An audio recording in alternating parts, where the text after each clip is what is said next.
Hey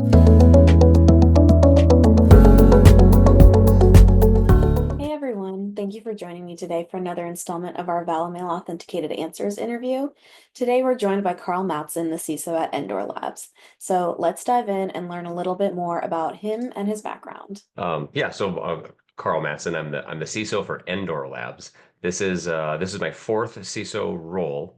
My first two were in the financial services industry, City National Bank, and then PennyMac Mortgage, and now this is my second as a security vendor. So no name security, and now I'm with Endor Labs. And my relationship with Valimail goes back to the very beginning, right after I received my first CISO role at City National Bank. That's really when I met Alex and the Valimail team. So that relationship goes back almost a decade now. Oh wow, that's a long time. And then a fun fact about me, I did the math one day, and I believe that during the period of COVID lockdowns, I have three small children at home. I believe that I changed about 10,000 diapers during the COVID era. And so Wow, that's my, that's a lot. I attempted to calculate that, and it's going to be pretty close. Yeah, that would take a long time to calculate too. Yeah, so I worked from home. We had three kids, and I took, and I was the kind of the primary during the day, and so that was my math says about 10,000. So That's impressive. I would put that on my resume forever. I feel like that's a really big accomplishment. Moving on to the next question. What's an email security myth that you wish people would stop believing? email security myth.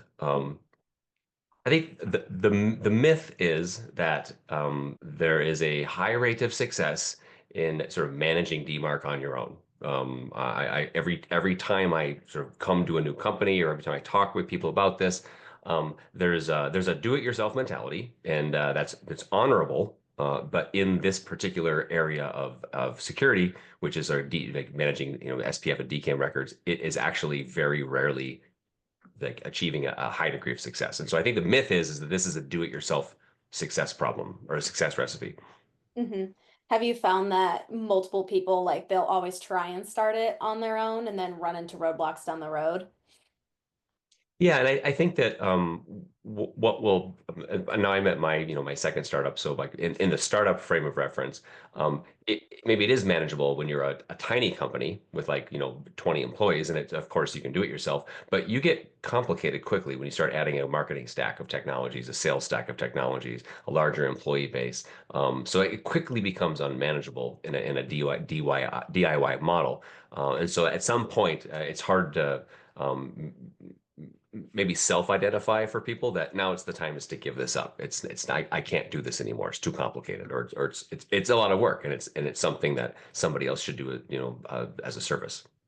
For sure. And I feel like even if you start at the startup, you might be able to do it then, but if you ever want to Yeah, grow and be a scale up, it's going to be even more yeah. complicated. It's just one of those things that as a security team, you probably need to outsource this pretty quickly, Mhm. because it becomes difficult to manage, and you're going to break stuff.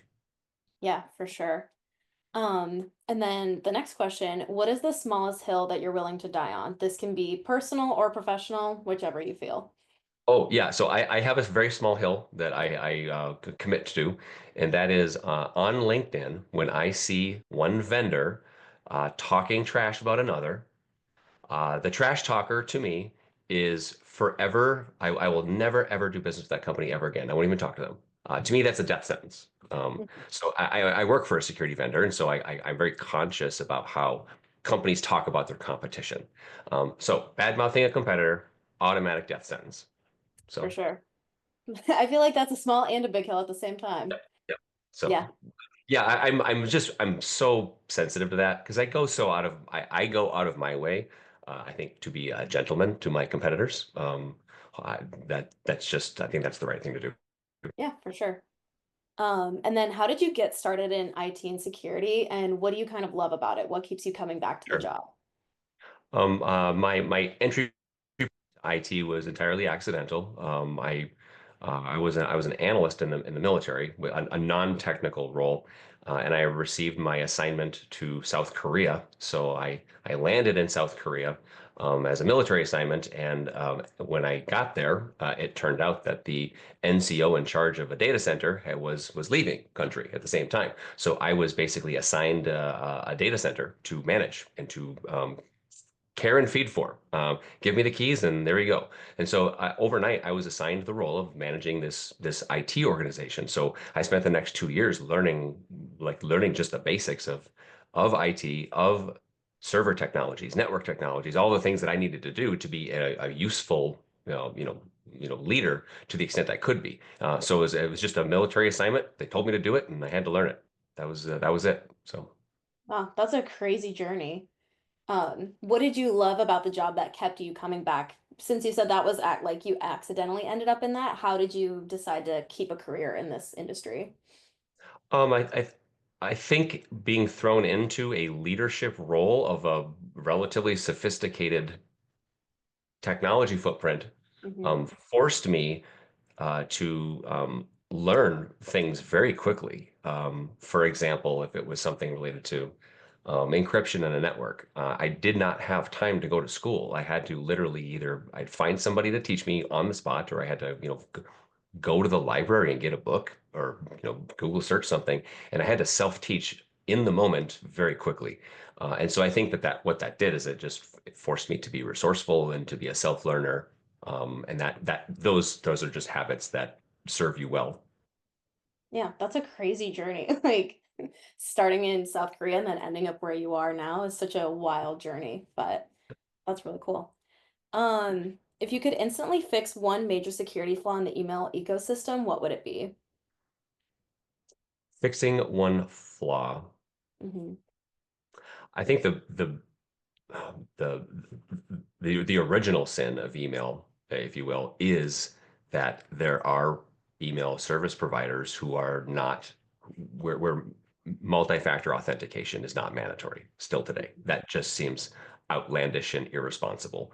Um, I think that for many years, the largest providers maybe even resisted that. But of course, like your Google, for example, Gmail is a remarkably secure platform, and it has been for a long time. And it was the probably the first place where MFA was employed. And gosh, I just can't believe that that's still not a requirement. Yeah, it's crazy how far I feel like when they started email, they had no idea how big it was going to Yep. be, all of the security risks that were going to come with it. Um, what is the funniest or most bizarre phishing email you've ever received? And if you haven't received one, I'm sure you've seen some. Oh, so the I received a series of emails from a person that I believe not to be a real person, but they were had a very creative way of incentivizing me to look at the email. So the subject line was, "I can lick my own elbow." Huh, that was the subject line. And so I'm like, okay, that is the strangest thing I've ever seen. So I opened the email, and this person proceeded to be like selling software services of some sort. But they also proceeded to describe how, like, it's only 1 in 100 people in the world can, like, or 1 in 100 people can lick their own elbow. And if you take a meeting with me, or if you click this link, I will show you. I'm like, Huh. good Lord, that is the strangest way to get me to click a link. And I didn't, because I then went to LinkedIn to try to find out if this person was real. I was fascinated by the oddity of this Hmm. um, outreach. And I don't believe this is a real person, but I found myself, even though I knew it was a bot, gosh darn it, I wanted to click it. I bet. Yeah. Even Just like, just to see what on earth was behind this. So, yeah, I'm sure there are many people who are unsuspecting, like would just yep. easily click on that link. Yeah, yeah, yeah. Because a lot of them, like you can tell, like from the subject line or the body of the email that it's phishing, but that one seems very convincing. Mhm. And it's such an odd thing, right? If you go to your spam folder, you look at all the subject lines, and most of them appear sort of obvious. That's either uninteresting or fake. And this was not obvious. You had to really, really dig in there. Yeah, they really put a lot of effort into that. Yeah. Um, what is a non-technical skill that you think has made you a better security leader? I think the non-technical skill that is the most important of all skills as a security leader is the ability to identify and retain talent. I think that talent management part of my career is for me been a strength, but it's also been the way that I've sort of survived, which is to surround myself with a diverse set of skills and people who have tremendous skills where I don't have them. That they are in a lot of cases, my engineering superiors. It's to identify those people and to pull them into the organization and give them a reason to stay. So that's the non-technical skill. So, do you have any strategy that goes into figuring out who those people are, and then what strategy do you use to get them to stay? How do you retain that talent? Yeah, the strategy to identify them is to enlist the current team to help sort of identify like, okay, is this person at our caliber? Like, if we bring this person into the team, do they bring skills that we don't have? Like, are they of a talent level that is going to raise everybody? And it takes the other members of the team to identify that. So that's the first thing.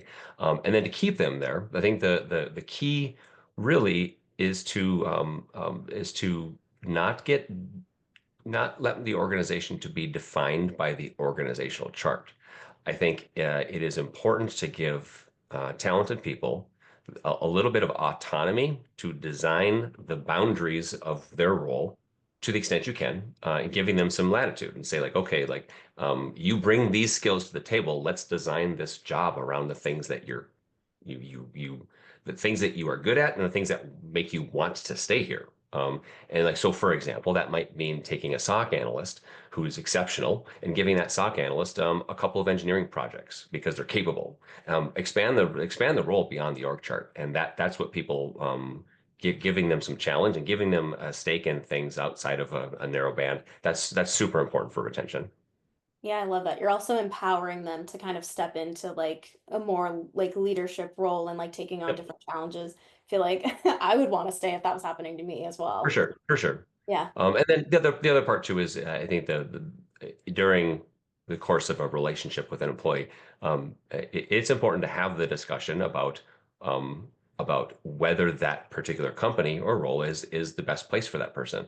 It is. I think of the relationship should be looked at as a 10, 20-year relationship. And if that person might have a great opportunity that's outside of the company, transition plan. That doesn't have to be a sob story for everybody. That can be a happy moment when someone graduates out of your team to go work at Google. Like awesome. Like, and let's just plan for that transition. Let's allow that person to select and train their backfill.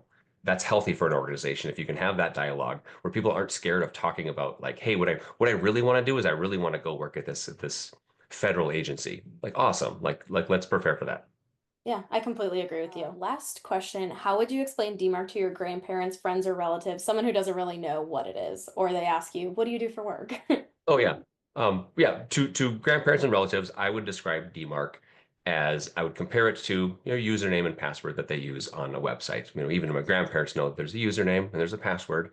But an email, when emails are sent around the world, DMARC would be the way that we use usernames and passwords to authenticate emails behind the scenes. And so I'd say that it's comparable to that authentication process that you use for online, but it's the emails and it's how they talk to each other behind the scenes. And so that's the way I'd compare it. Yeah, I love that. That's one of my favorite questions. I feel like everyone has a different answer and like a different unique take on it that makes it a little bit more accessible for everyone. And then, is there anything else you'd like to add that I didn't ask you or you think is important to note?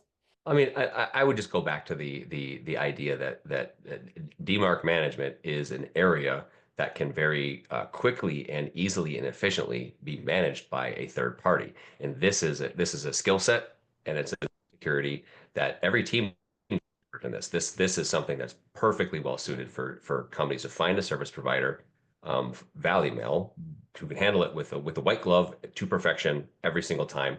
And the security team occupying time here is unlikely to be time well spent. They should be occupying their time specific to specific business problems. Yeah, that's very insightful. Thank you.